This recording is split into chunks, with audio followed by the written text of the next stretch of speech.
The Genesis Communications Radio Network proudly presents The Alex Jones Show, because there's a war on for your mind. We are back live. It's The Alex Jones Show, streaming live at prisonplanet.tv. Again, USA Today and the Boston Herald, as well as the Associated Press, have picked up on the story. We now go live to Alex Jones on the ground in Hardin, Montana. Alex? Okay, we just got a tour from Becky Shea, the former Billings Gazette reporter that's now the PR spokesperson for this facility for American Police Force. She admitted that it'll be a foreign paramilitary mercenary training facility. She admitted that it's going to be a detention facility. I saw some other things inside that I'll talk about in the last hour today once I'm out of here. I'll just leave it at that, to say the least. But the point is this is just off the charts. They're now doing massive damage control. They're about to give us a tour of the outside of the facility. I just got a tour of only one wing of this gigantic $27 million facility. They would not let us into most of the areas. Just while I was in some of the offices, I saw blueprints, I saw documents. I'm just going to leave it at that. But this story is definitely the mother lode. This is definitely a black site / ghost site in the United States. They plan to have this be a ghost site, but locals blew the whistle. They were definitely going to try to become the police through the Two Rivers Authority, basically taking over the town of Hardin. This individual is tied in with high-powered Serb operatives. His dad is some type of high-ranking Serb, Chatar, but he won't give anybody else his name. Then you have this Hilton character. Again, that's a fake name. He's Serbian. There are German troops here, German paramilitaries, British paramilitaries, but they're keeping back from us deeper in the facility. There are troops here right now at this facility. By that, I mean paramilitary forces. We are inside the Constantino wire, literally locked into the prison right now before she comes back out. And we're going to get in the car with her and get a tour. She is very nice. She just got hired as the PR person, and I think is pretty freaked out right now that all of this is happening because of their, just incredible secrecy. We have had 3 different carloads, now a 4th and 5th pulling up of listeners. People are giving us thumbs up around town. We have a huge listenership here. So this is just amazing. But again, Becky has been extremely helpful. She's talking to some of the other folks. Hey, folks, you listeners? Hey, nice to meet you. What's your name? Mike Keller. Mike, nice to meet you. Ma'am, what's your name? Tony Meyer. Hey, Tony, nice to meet you. Boy, more and more listeners are arriving here. Had a lot of locals driving by giving us thumbs up. Where Becky has been extremely helpful, not shadowy like the other folks that have been running the facility. She took over as PR last Friday.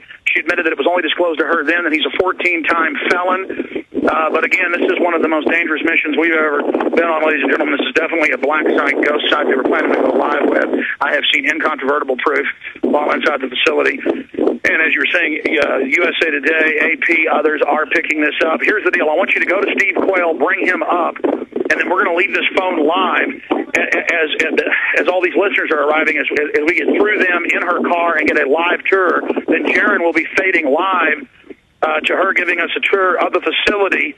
Just whenever you want, Jaron, whenever you think something's important, just fade it up. And we'll be getting Steve Quayle's quick take on this. He's also talked to Becky Shea, the spokesman here. There's more TV media now arriving. I told everybody this was a key report. Hey, Becky, I'm sorry to interrupt. Are we still going to get that tour? Okay, we're going to come right back, guys. Or they can follow along if they want. We did the tour on Saturday. Oh, you've already done the tour. You've done the tour. Okay, we got a lot of media here. There was CBS News here earlier. Yes, I'm going to be back in 10 minutes. How long will this tour take? 10 minutes? Yeah, we're going to be back in 10.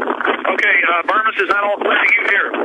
Yes, absolutely, Alex. I'd just like to also point out that one of our listeners did call in and contact Blackwater from Canada, where he asked if there were any operations going on with Blackwater in Canada. He said no, but we are beginning operations in Montana. Yet more confirmation. Hold on, Bermas, we got Steve Quayle. Becky, tell us we're about to have the tour.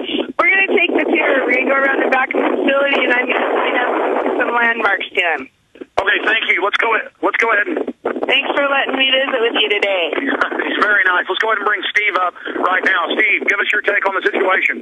Well, the situation, Alex, is as the press has broken on the past background of Hilton, and then obviously Paul Watson writing on the tie-in with Blackwater. I just got off the phone with someone up in the Flathead Valley who's talking, now this is all relevant to what you're doing down there, the presence of Blackwater training foreign military up in the Canadian border area between the Flathead Valley, and up to Eureka, Montana, etc. So the point is that given the nature of, and by the way, I talked to Becky Shea yesterday too, the lady you're talking to on the phone, and my film crew that I had sent down there was down there yesterday.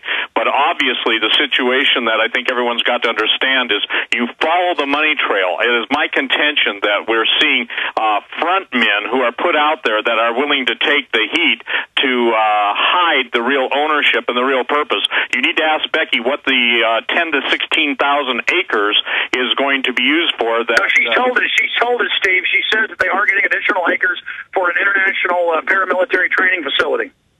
Well, and again, ask her then who the international paramilitary is going to be trained for. Because Alex, as you and I are on the radio right now, I'm getting people that are listening in to us saying that they're observing. And you flew into Billings. Did you fly into Billings? Yes, we've had locals tell us and callers to the show that they've seen Black Humvees, Black Hawk helicopters, men training in the hills.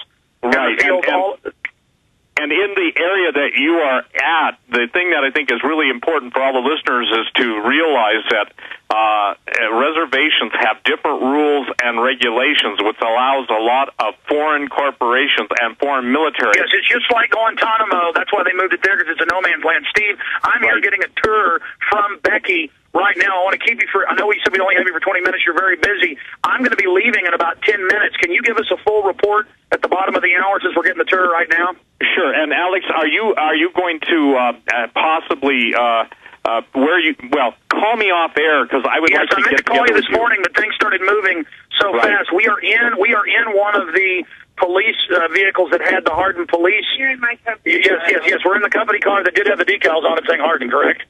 Correct? That is absolutely correct. Yes. I am in one of the black Mercedes-Benz SUVs inside the detention center right now. So, Steve, we're going to fade you down for just a few minutes and come right back to you because we really want your analysis. Becky is I'm going to be using the phone as a microphone so she can give us a live report. Becky, where are we right now?